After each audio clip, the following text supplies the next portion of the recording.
我带你回北方去，现在就走。到了北方，我会有一番作为的，你相信我。我是你慧眼中的英雄，我是啊。是，你一直都是。可是我不能。为什么？难道你还在乎唐国皇上的旨意吗？娥皇，皇上权力再大，他也不能勉强一个人去爱谁或者不爱谁吧？娥皇，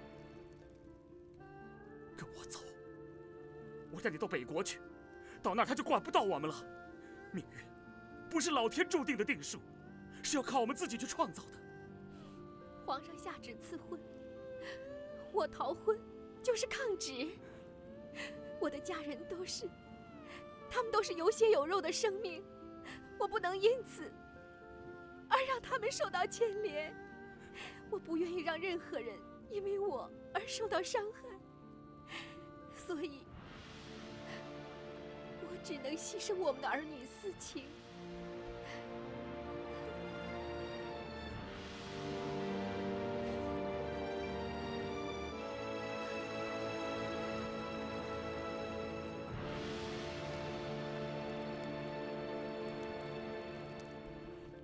留着他，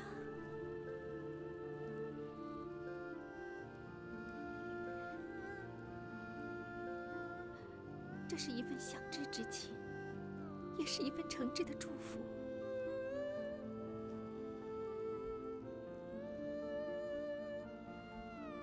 走吧，带不走的，不代表不属于你，而是对你有更大的期许。来日你若有成就，托人带个口信，让我跟你一起分享你的荣耀。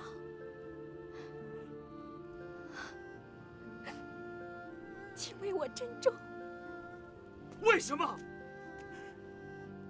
为什么你一定要我放弃呢？我赵匡胤从来就不接受人力可以扭转而不去扭转的事情，也绝不会接受外界带来的屈辱和压力的。你我相知一场，总值得你道一声谢吧。好，我赵匡胤感谢你对我的期许，感谢你对我的鼓励，更感谢你对我的支持。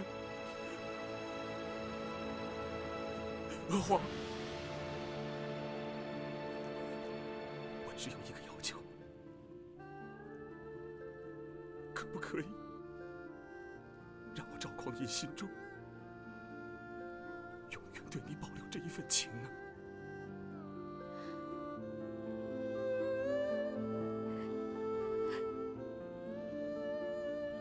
是我负了你不必觉得内疚，我只希望你永远地记住，我赵匡胤这一生一世都只怀着这一份情。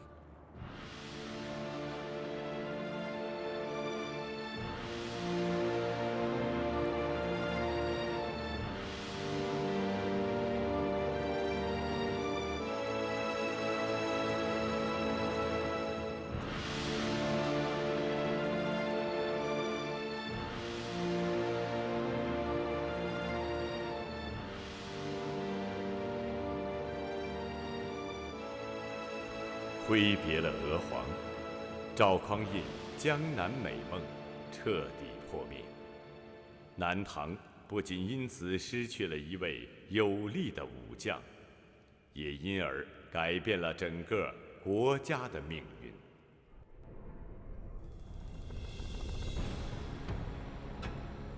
离开江南，赵匡胤北返，投入郭威帐下，结束了流浪的日子。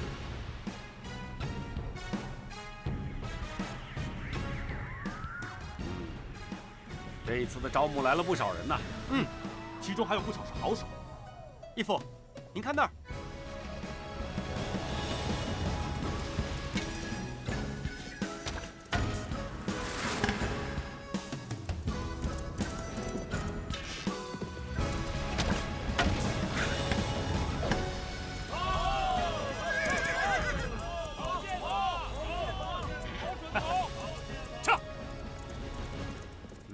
好剑法。问一问，他们两个叫什么名字？禀义父，一个叫赵匡胤，一个叫石守信。他们在报名的时候，我就注意到他们了。大人，搏击比赛就要开始了。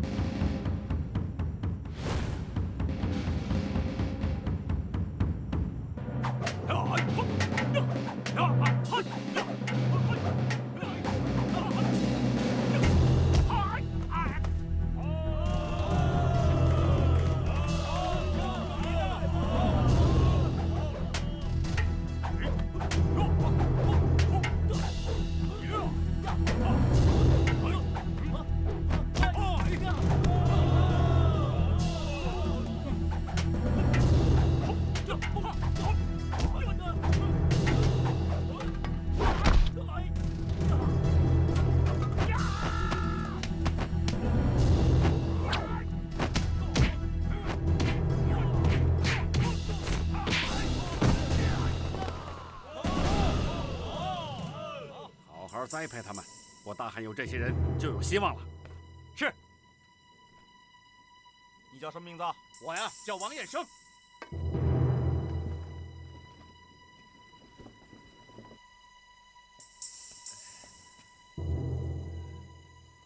喂，哎，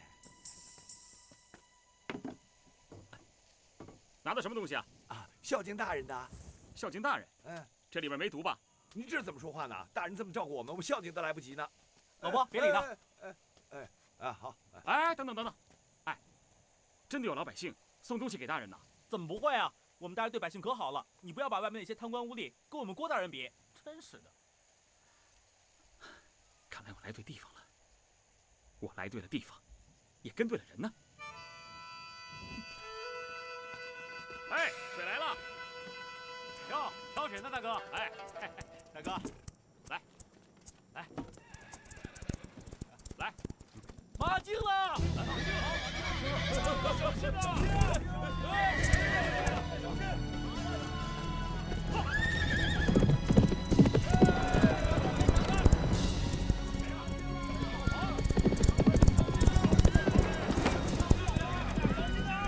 大哥，小心呐！小心点，大哥！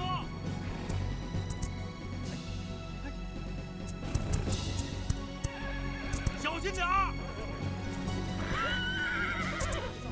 小心点啊！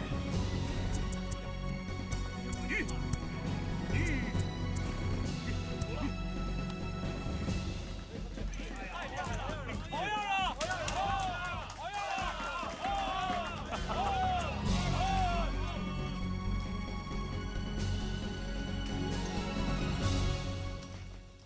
义父，那赵匡胤真的很厉害呀！我看那个马脾气非常的倔，但是最后呢，还是被他给驯服了。启禀大人，赵匡胤带到。属下参见大人。容貌雄伟，气度豁达。你就是前护圣都指挥使赵弘殷的公子？是的。我听说了你父亲为了阻拦皇上流连勾栏院，苦谏备欧之事。还听说当天晚上观花楼就被一把火给烧了。是的，那把火是我放的。哦，是你烧了观花楼？是的，属下坦诚了，不知大人还会不会用我？大丈夫是非分明，你有胆识，安得？属下多谢大人。哎，告诉我，你是怎么驯马的？怎么就不怕被摔得头破血流呢？属下从小就爱骑马射猎，尤其能骑烈马。烈马顽名难驯，最有挑战性，也最得我心。不把烈马制服，我绝不放手。早就练成了一身铜皮铁骨。有毅力，有胆识，把他调来帅府，升他当帅府小校。是，多谢大人。赵匡胤受到郭威的赏识提拔，以为从此为后汉朝廷效力。然而没多久，郭威受到奸臣的陷害。后汉隐帝派出密使，命令郭威的左右郭崇刺杀郭威。消息传出，引起全军大哗。郭威把左右宣进节帅府，要他们斩其首以报天子。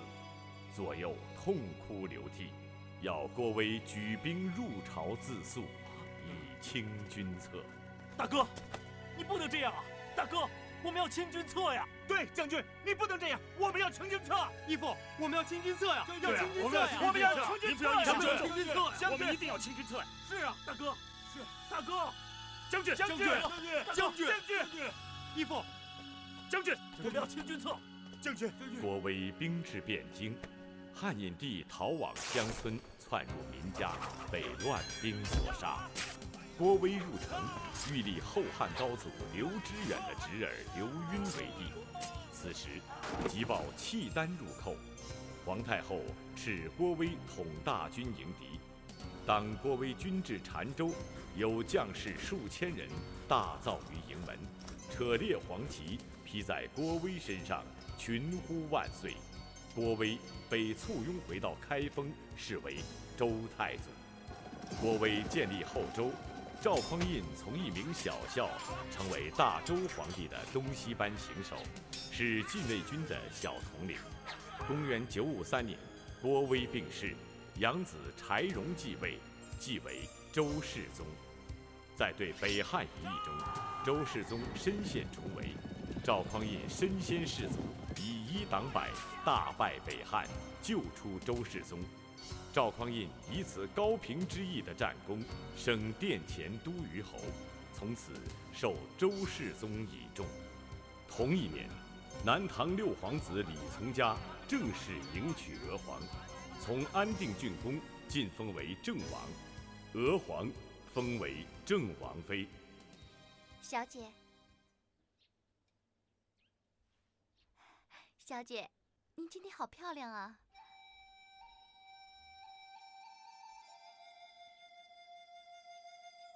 女儿啊，好了没有啊？时辰都快到了。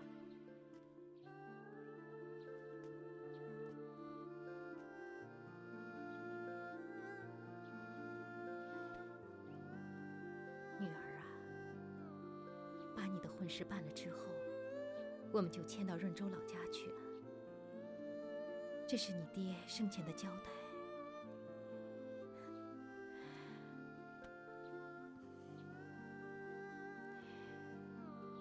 本来以为你爹能亲眼看着你风风光光的嫁出去，谁想到他竟然得了个风寒就走了。这些日子以来，全靠你的贴心和孝心陪着娘走过来。娘真的舍不得你嫁呀，娘。女儿，往后要幸福快乐，还是要自寻烦恼，招灾惹祸，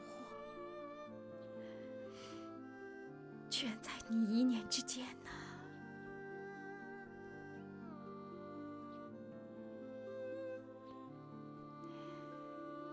从今天起啊，你的身份就贵为郑王妃了。你得谨守为人之妻的本分，把过去的一切都彻底忘了，懂吗？嗯。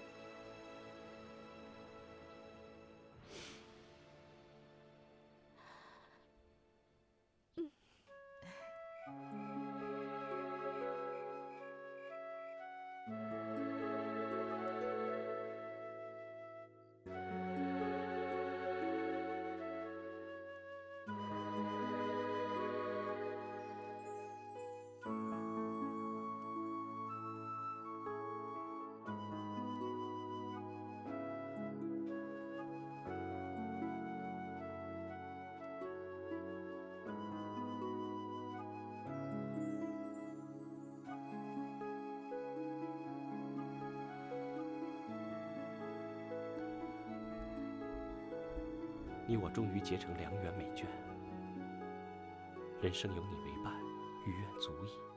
这是上天的恩赐。从今日起，我李从嘉愿香灯翠屏，常伴庄侧。你我二人共享画眉之乐，直到白头。娥皇何德何能，竟得王爷的眷顾。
大哥，大哥，爹让我来告诉你，明天早上陪他一起练功。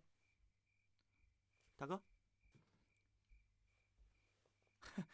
大哥，这个就是你常说的唐国相爷的千金周娥皇吧？唉，看来她的确是个美人。大哥，怪不得你画工还是画不出她的神韵来呀。神韵？哎呀，大哥，画工又没见过她，怎么能画出她的神韵来呢？哎，大哥，俗话说得好啊，天涯何处无芳草，你就别这么想她了，你肯定会找到一个比她更美的女子啊。匡义，你不会懂，我爱的不只是她的美。哎呀，大哥，不管你爱她什么，她现在已经选择了别人了，你就不应该这样再苦苦思念她了。她选择了别人，是她的选择，而我坚持她，是我的选择。大哥，都是因为当年的她，才有了今天的我。是她让我努力，是她给我力量。而今，让我心酸心碎的人，还是她。女人有这么大的力量啊？不是女人，而是他。若不是当年她给了我期许，怎么会有今天的我？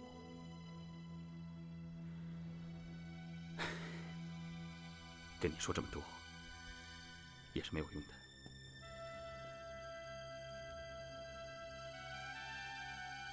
我要去一趟金陵，我要亲口告诉他，他没有看错人。我现在已经是殿前都虞侯了，我还要加倍努力，将来我一定可以干到节度使。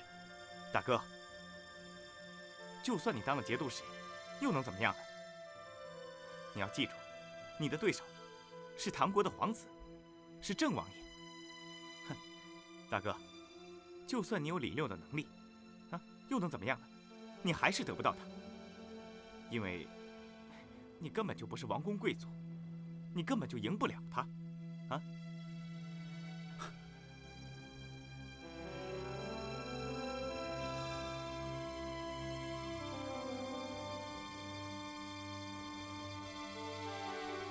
这些话一针见血，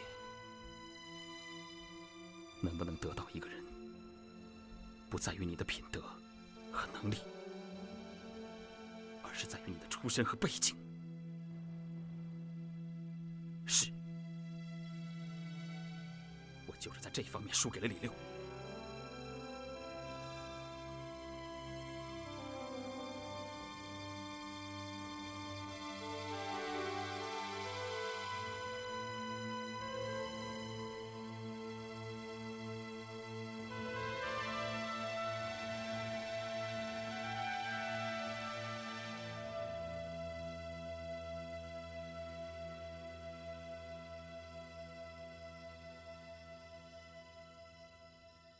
哥，我就知道你睡不着，我特地温了一壶酒，不如咱俩今天就月下共饮，好不好？匡义啊，你来的正好，我想了很多事儿，正想找你好好的聊一聊呢。好啊。哎，大哥，有什么事你就说吧，来。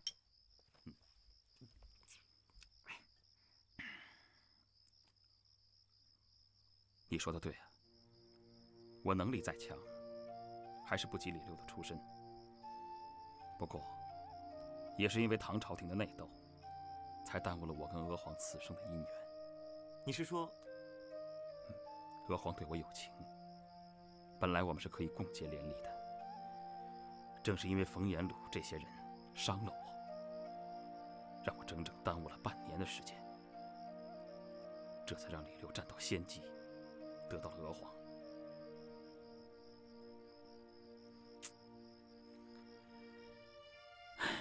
这个朝廷黑影重重，不仅可恨，而且可悲呀，甚至可灭。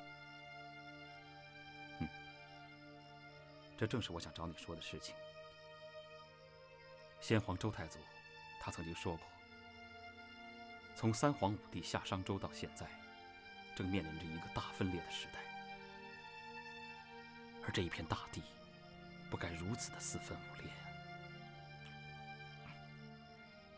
是啊，如今东南西北各自为政，分成10余个小国，我看啊，就跟一盘散沙一样。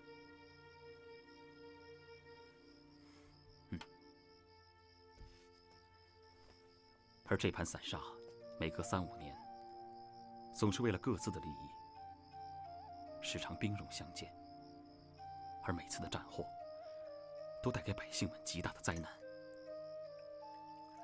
匡义啊，太祖有先见之明啊。是啊，大哥，太祖是有先见之明，可惜他过世太早了。太祖虽然过世了，但当今的皇上也是个有理想的人。匡义，你我兄弟应该协助当今的皇上，尽早达成一统江山的大周帝国。如此一来，天下就可以太平了，百姓也可以安居乐业了。百姓安居乐业，那天底下就用不着担心会再闹饥荒了。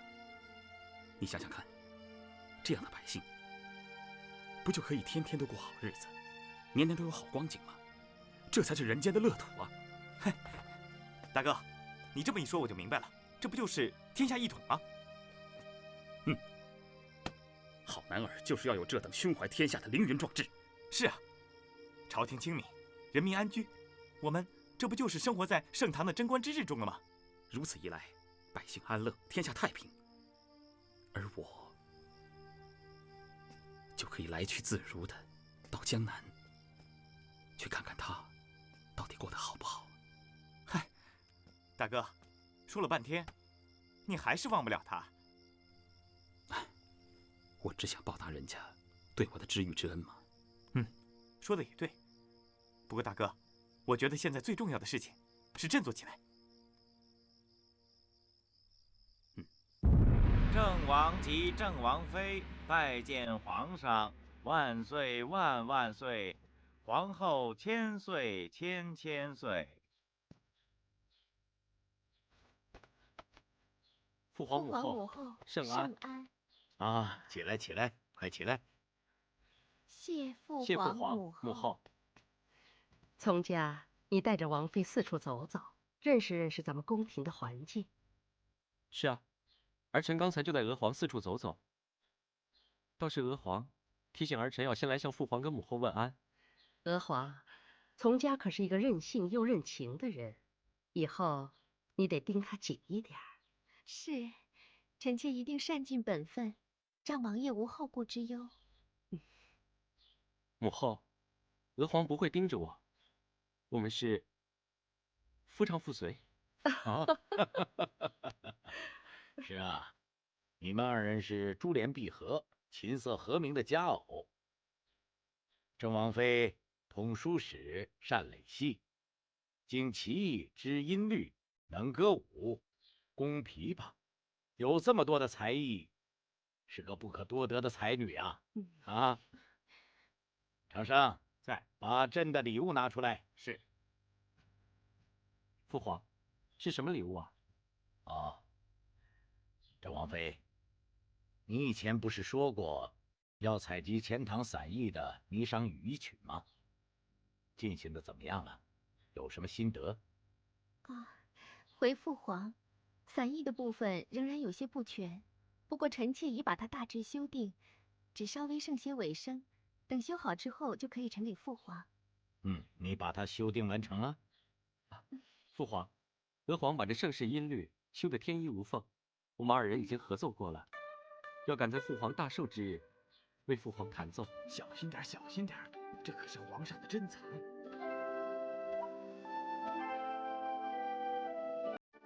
这支烧曹琵琶是朕的珍藏，娥皇，名气须配高手，这支烧曹琵琶朕就送给你了。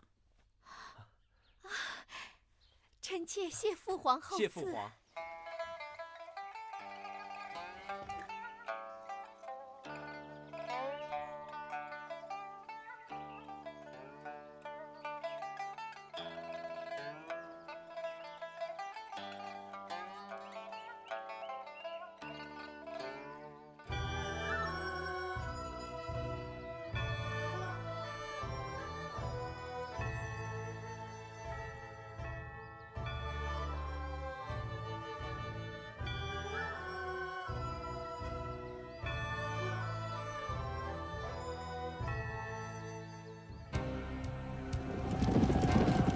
公元955年，世宗显德2年，周国伐后蜀秦凤4州，9攻不下。赵匡胤坚持不撤兵，力抗顽敌，果然一举攻克后蜀4州，凯旋荣归。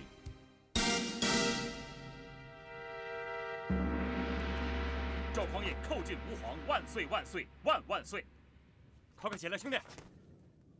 好兄弟，我们又打了一个大胜仗。朕原本打算撤兵的，是你坚持不撤，才有了今天呀！啊！是皇上洪福。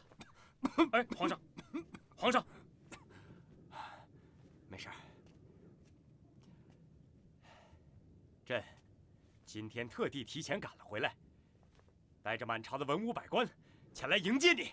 恭喜徐后凯旋神威！多谢诸位大人。走，跟朕进去，朕还有要事跟你商量。是。如今尽得蜀国的秦、凤、成、接这4州，我大周的边疆如天一翼呀。匡胤啊，你还有什么想法，说给朕听听。是，皇上圣明，取得蜀国4州，固然边疆如天一翼，但是要增强国力，非得先取淮南不可。淮南？是，不只是淮南，而是整片江南。江南乃鱼米之乡，余杭人甚至自称余杭百世凡树，是地上的天宫啊。所以臣建议先取得江北14州，有了淮南这一大块地方，就可以使我大周的国库每年增加数千万两的收入。皇上，国库充盈，才有余力一统江山呢。好，你说的非常的好，就按这么办，先去淮南。是，臣遵旨。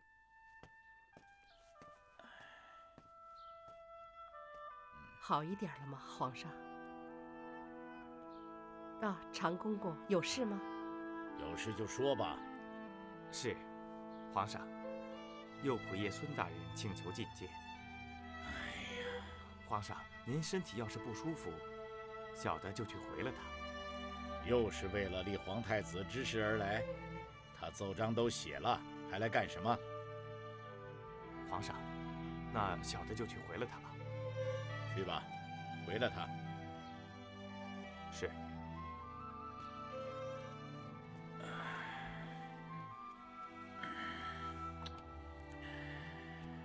这些老家伙都是些老顽固，谁规定的？只有皇子继承皇位才是正统。你说，改立皇太子这事儿，到底是这些人的主意，还是弘济的意思？其实不管是谁的主意，改立皇太子可不是一件小事情。弘济总会知道的。皇上当年谦充仁和，在列祖的子官面前起了誓，要将帝位以兄弟相传。可是我没有想到，孩子竟没有学到这一点，是我教的不好。不怪你。其实你这么一说，朕倒是要怪自己了。当年是为了谦让，反而种下了今日的麻烦。皇上，臣妾不是这个意思，您千万别往这儿想。朕知道，当年朕是真的不想当皇帝啊。但是朕并不后悔立景绥为皇太帝。这10几年来，景绥也实在是帮了朕不少的忙。反过来再看看弘济，个性刚愎，心胸狭窄，要真的把国家交给他，那就更令人担心了。是，弘济是不懂事，可孩子大了。是啊，孩子大了有他的想法，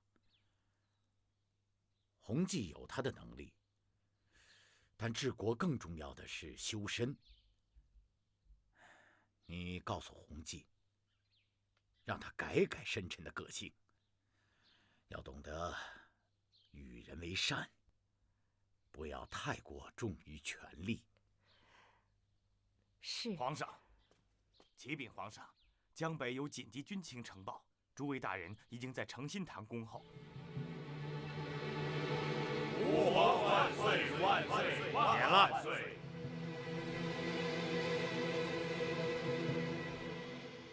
说，怎么回事啊？皇上，周朝廷率大军进犯我江北了。周朝廷？我大唐和他们周国井水不犯河水啊！是，不单是周国，吴越也来骚扰我南方的边境。为什么这一下子南北都有战事？前初有这么大的胆子敢犯我南疆？启禀父皇，儿臣怀疑这是周朝廷的夹击策略，儿臣愿意请缨带兵北上抗敌。周朝廷的夹击策略？是，周国意在牵制我们全力反击。皇上，淮南传回消息，说周军来势汹汹。启禀父皇，儿臣愿意身先士卒，带兵到江北。可你对北军不熟，这万一……皇上，燕王一心要为朝廷效力，不妨让燕王到南方去对抗吴越。燕王的大军习惯于南方的气候，再说吴越军也比较容易对付。至于江北方面，臣弟恳请皇上派黄甫辉跟姚凤出征。皇叔，你说吴越军容易对付，是瞧不起我？啊！父皇，儿臣视死如归，不把周军赶出淮南，绝不回来。燕王，你也太多心了吧！父皇，儿臣。好了。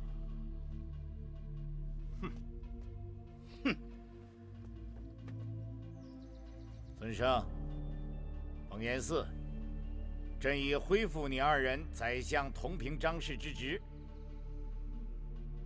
身为仆射，尔等对此事有何看法？启禀皇上，臣无意见。臣请照皇太帝之意，派黄甫辉、姚凤出征江北。好，就照皇太帝所奏。黄甫辉、姚凤为江北主帅，冯延鲁、何延熙为监军。洪基，你就领兵去镇压吴越。臣遵旨。燕王，燕王，燕王，皇太帝他分明就是怕我去江北建功立业嘛！哎呀，燕王，您别生气呀，您不妨听听下官的看法。燕王，吴越既然意在骚扰分散我大唐的军力，燕王这一仗打起来就有10成的把握。只要燕王得胜归来，您那功劳簿上自然就多了一笔，您还是一样建功立业呀。可我还是想去江北和周国大军好好打一仗。我就不相信，我无法把周国大军赶出我江北淮南的属地。燕王，等您得胜归来，再投入江北，正好可坐收渔翁之利。总之，无论对抗南方的吴越，或是北方的周军，您都是为朝廷效劳啊！朝廷要出战了，穷兵黩武，劳民伤财。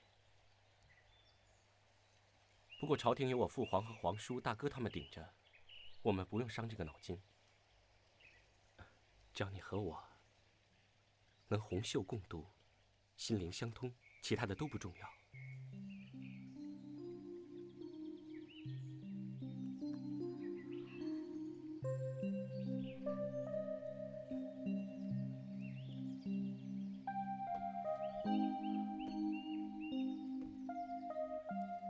我不想干涉朝政，是因为我真的不明白，为什么他们不能息兵睦邻，让百姓过上悠闲的日子。所以我不愿意管，也不想管。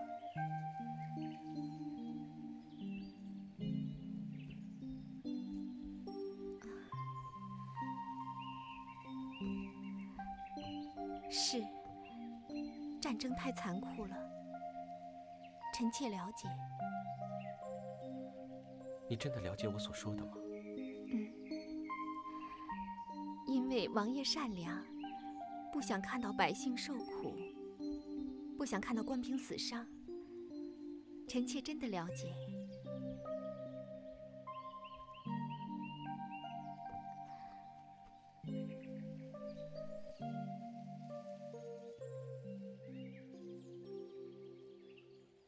皇上驾到！父王万岁万岁万万岁！皇上，从家为了您的寿辰，可是花了不少心思。好啊，朕也好久没有这么宽心了。从家安排的不错啊，一会儿陪朕好好的喝几杯。是，父皇。现在请父皇和母后欣赏由娥皇为您带来的《霓裳羽衣曲》。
娥皇，从今日起，要名传仙路了。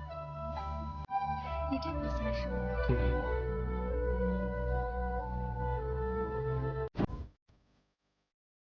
你的情歌巧笑，叫我一辈子都看不腻。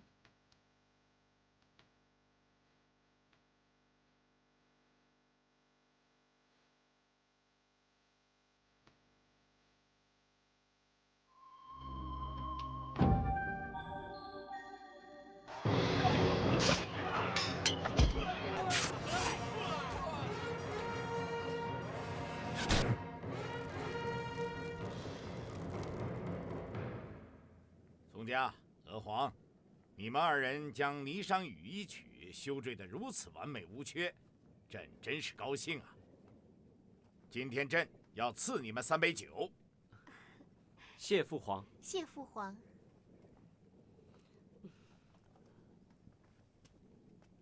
启禀皇太帝。皇太帝，有什么事吗？有事直说。启禀皇上，江北来报说周军败我大唐之兵万余人于倭口，都监何延熙被杀，监军冯延鲁下落不明。周军大败我唐兵万余人。启禀皇上，又一紧急军情急奏：周兵奇袭我清流关，破我大唐10万兵众。生擒奉化节度使黄甫辉、常州团练使姚凤，滁州已被占领。周军是谁领兵？何人如此骁勇？启禀皇上，周国皇帝柴荣御驾亲征，但调兵遣将统兵的是赵匡胤。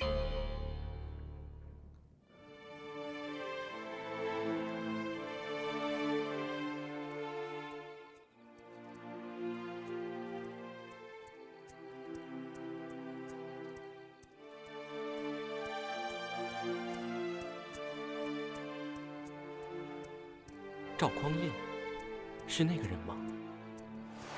敢问公子大名？赵匡胤，你跟我到北方去，现在就走。到了北方，我会有一番作为的，相信我，我是你慧眼中的英雄啊！是你，我果真没有看错你。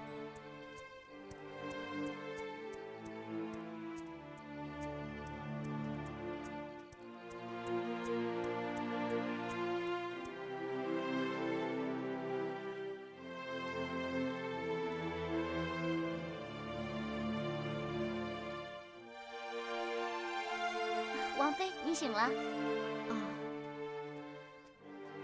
王爷呢？王爷他一早就出去了，看您啊还在睡，就交代了不准吵醒您。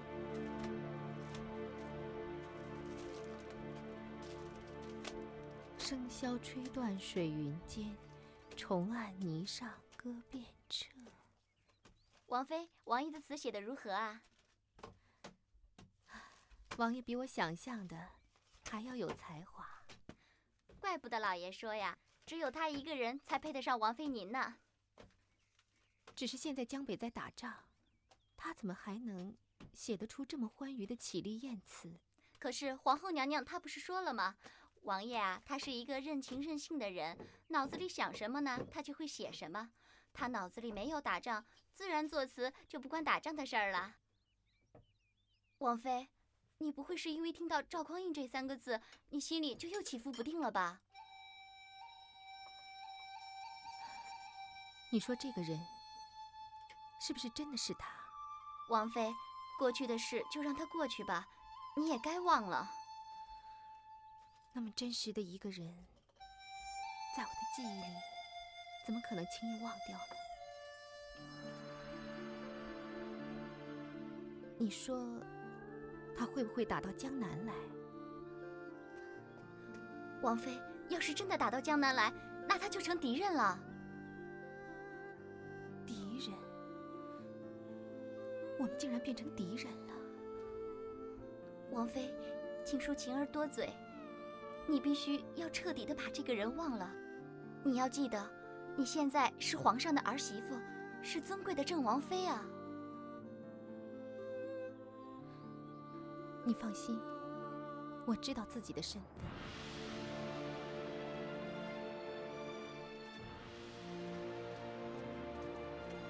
参见大哥。你就是领我大军夺下清流关的先生。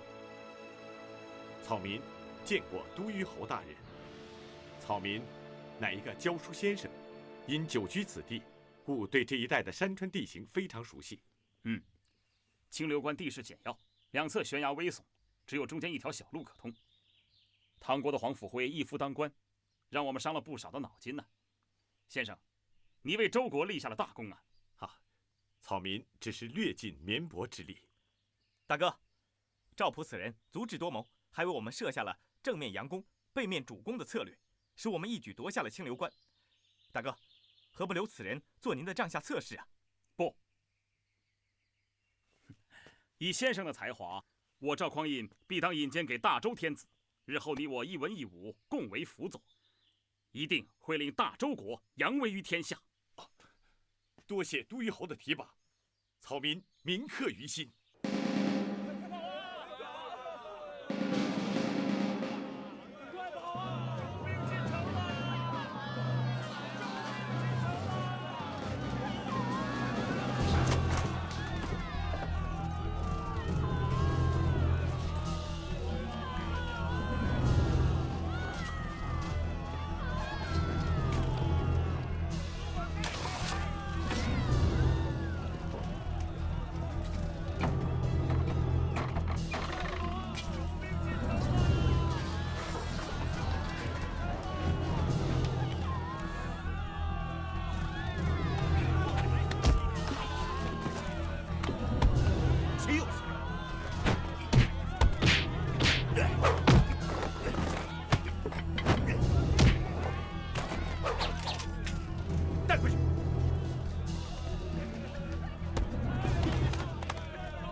慢着！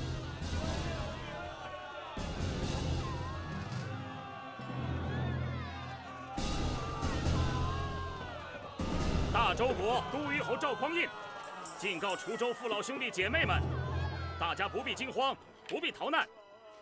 如今滁州已是我周国属地，滁州子民也就是大周子民。大周皇帝已颁下旨意，不得对滁州百姓侵害分毫。如果有人胆敢趁火打劫、违抗圣旨，我赵某绝不轻饶。各位，快回到自己家里去吧。该做什么照样做什么，种庄稼、过日子、做生意。我赵匡胤一定会让滁州百姓安居乐业的。王彦生，末将在。即刻派人在城里城外肃清逃兵，一并搜捕趁火打劫之盗匪。是。跪下！跪下！不许吵！不许吵！赵大哥，共捕获200多名盗匪，骚扰民家，应即刻处死。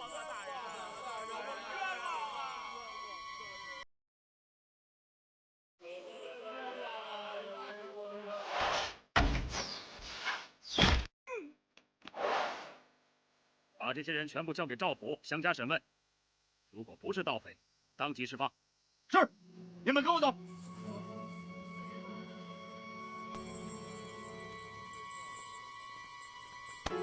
请留步。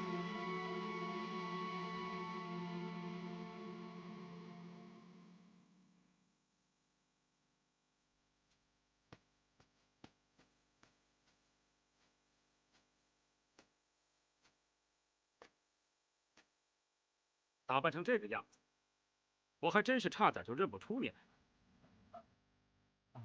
大人真是好眼力，冯某这身打扮，让大人看笑话。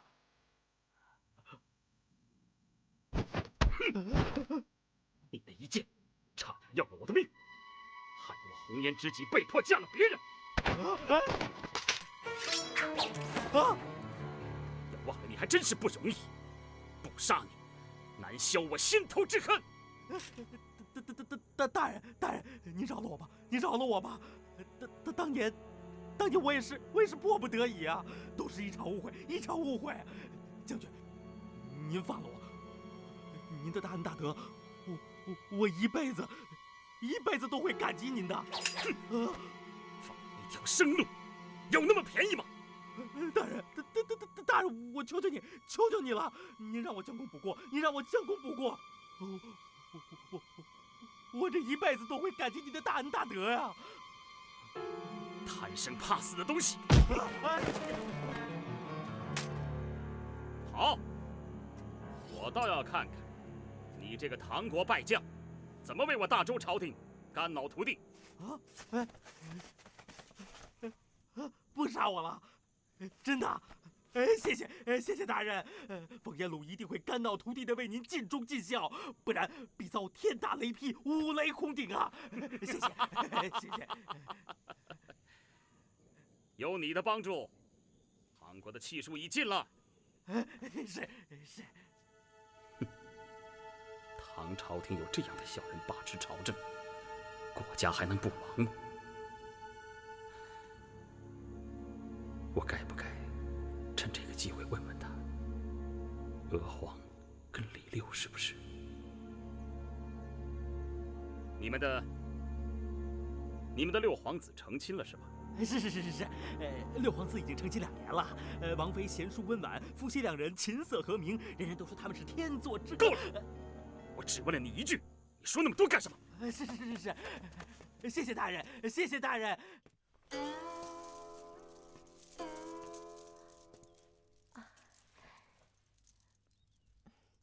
王爷，你还记不记得上一次我跟你说，满山红就是爱之花的故事？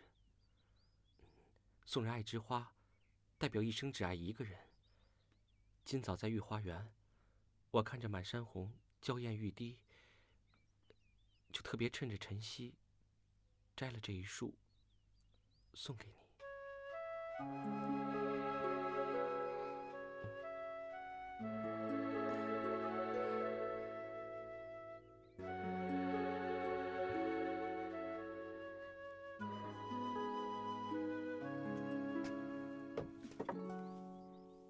王妃，王爷可真是个有心的人啊。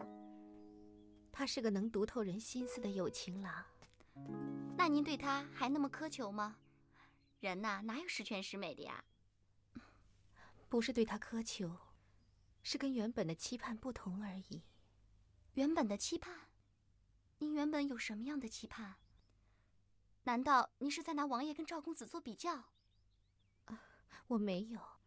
王妃，您就是这样挑剔王爷的，您这样对王爷一点都不公平。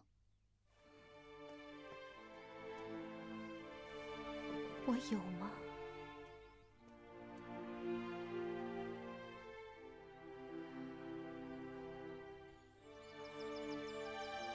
秀帕还在身边，可丽人却已投入他人怀抱。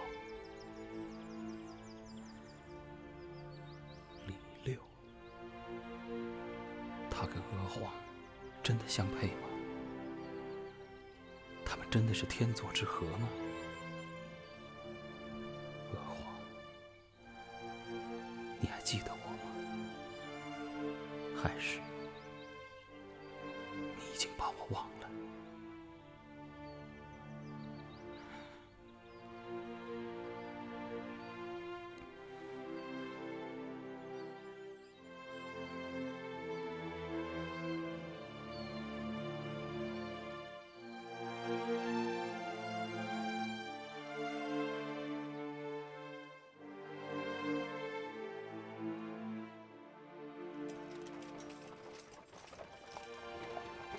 王妃，咱们回府省亲，王爷亲自备办了那么多礼物，他对您真是有心呢。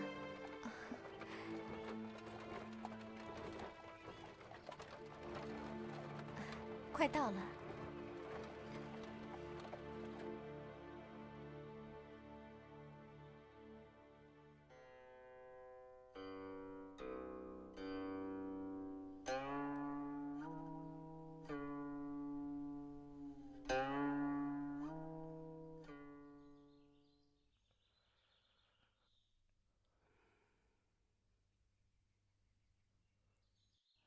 王爷，王妃回府省亲，这才刚出门，您就想她了？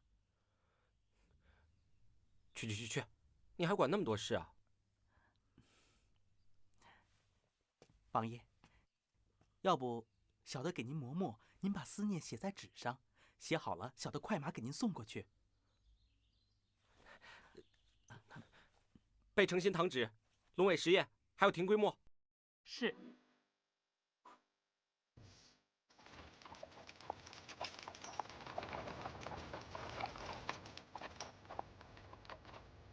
一重山，两重山，山远天高，烟水寒。相思枫叶淡。王爷，写好了，小的这就给您送过去。不用了，备车吧，我亲自去。啊？哎，驾！夫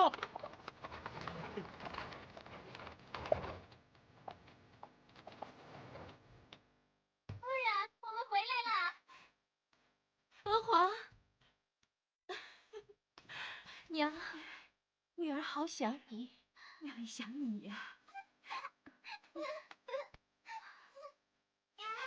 快去叫姐姐，快去。姐姐，王妃，你看王爷来了。娥皇，参见王爷。参见王爷。王爷，你怎么来了？我写了首小令给你，所以就亲自送过来了。你看，你看。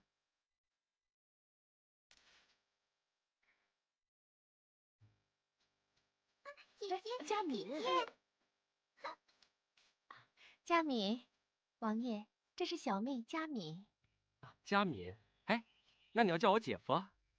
姐夫。哦，真乖。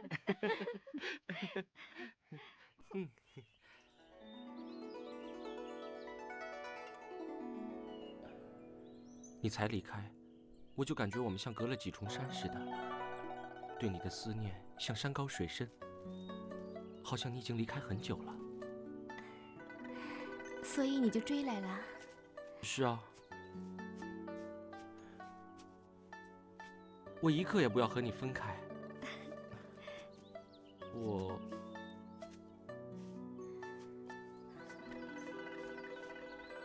我不要受相思之苦。姐姐，姐夫！哎，佳敏，姐夫，姐姐，佳敏，怎么来找姐姐姐夫玩啊？我喜欢姐姐姐夫。姐夫带你玩好不好？好不好？好。我们荡秋千。好，一二三。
臣赵匡胤，赵普参见皇上。免礼免礼。赵普，地图拿来没有？拿来了。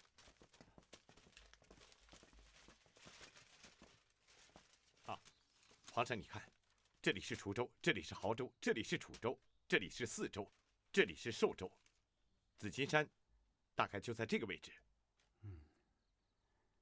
拿到了这张地图，寿州城，朕一定要把它给拿下。哎，宽爷在，你再来看看。启禀皇上，唐军屯驻在紫金山以北，如果我军能够绕到紫金山以南，再由南往北突击唐军营寨，则可切断寿州城内与城外的通道，使唐军无法首尾相顾。这么说来，往南，我们就可以截住唐朝廷的水师战舰，也就能够坐收战船了。是皇上，可是臣非常担心金陵长江水师的动态，深恐他们前去支援。如果能派人前去打探一下的话，臣愿往。请皇上赐予精兵，臣不但要夜探他们的水师，更要打乱他们的阵营，让他们不敢轻举妄动，这样对他们的士气影响会非常大。好，好，好，要多少精兵，你去调度。是。哎，皇上，好，杜一侯，我这儿有一张图，你看，这是一张南唐江南水师长江沿岸的部署图，上面有注明金陵街道和南唐皇族大臣的官邸位置。这张图可确保你此行万无一失啊！你看，郑王府。